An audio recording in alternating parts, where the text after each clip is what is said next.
financial status, all these different traits.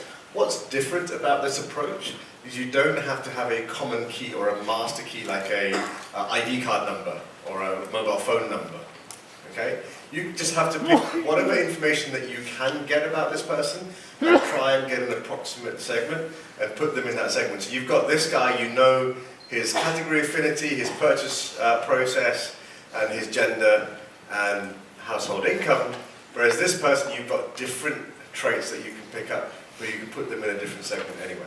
Okay? And what they do is drive the same platform to do their display and banner advertising buying as well as their website. So you get a situation where the ad that you see, or ad that he sees, is targeted for him with his particular offer, and then it continues onto the website. And the ad that she sees is the same ad piece, but using dynamic creative, you swap out the different image, the different offer. And when they go to the site, you swap out the different HTML. Okay?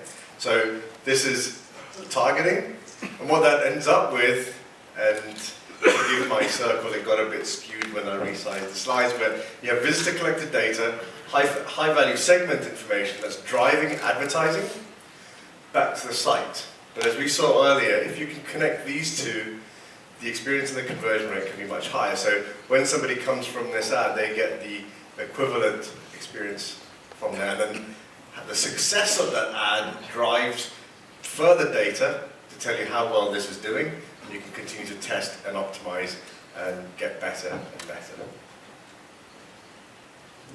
Okay. So that's one example of advanced multi-channel analytics. Another one, or another advanced personalization example I like, is a B2B case study. I'm going to try to get who works for a B2B marketing organization. One guy, thank you. Otherwise we could just skip ahead. So the B2B case study is, how can you tell the likelihood of product purchase based on behavior on the website? And this actually example is from Cisco. So you've got basically marketing to nurture the leads and find out what's happening on digital channels, and then alert sales to then take action on that opportunity. So it's historical profile of that customer, which is a company. Right? So remember, this is, let's say you work for LG, and you're coming to the Adobe site and you're looking at the experience manager. How do we know that you're interested in our solution? So this is you as a company, so you do the recent behavior of the company, but also the individuals that are browsing the website.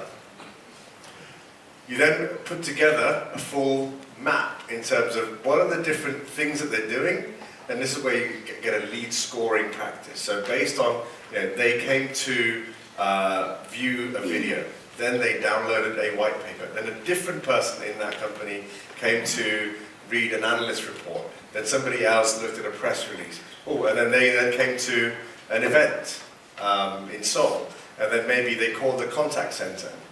Okay? So all of these activities, you put it together to do some scoring, to understand what's happening.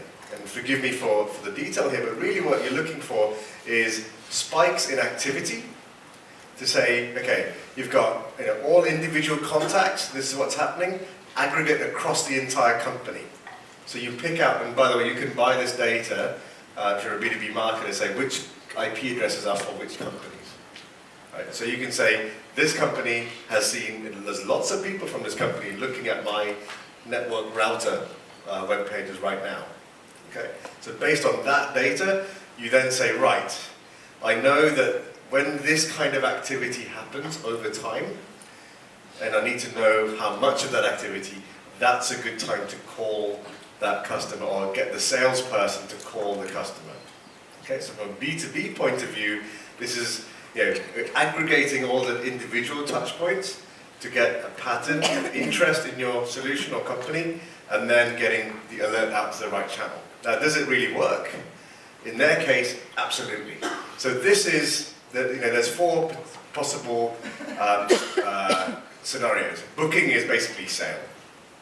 Okay, big enterprise size sales. Maybe you're selling ships or selling buildings or construction contracts or marketing platforms. Right, so here, no spike in traffic, no booking. Score spike, so traffic and interest spikes, but no booking.